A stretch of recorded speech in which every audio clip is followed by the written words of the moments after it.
La trahison peut arriver parce que les êtres humains sont faillibles. Ils sont influencés par différentes choses. Ils sont influencés parfois, et parfois, lorsqu'ils ont trahi, c'est même une maladresse. Et la chose a été faite, mais on ne pensait pas que ça allait tourner comme ça. Bref, c'est la trahison qui est arrivée. Et quand on comprend que l'être humain est faillible, on comprend que notre véritable confiance, il faut la mettre en Dieu. Parfois, nous avons, comme David, élevé des personnes à un rang tellement élevé, comme Ahitophel l'était, où on se dit que quand Ahitophel parlait, c'est comme si Dieu a parlé. Vous savez, et la Bible dit, maudit qui se confie en l'homme.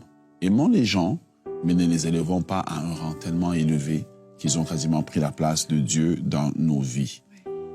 Lorsque nous avons été trahis, c'est important de rechercher la guérison intérieure du Seigneur au lieu de laisser notre cœur sombrer dans l'amertume.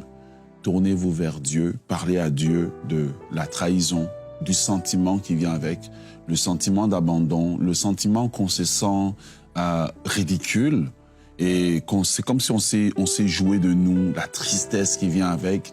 Allez devant Dieu et exprimez vos émotions. Ne tentez pas de détruire la réputation de la personne qui vous a trahi.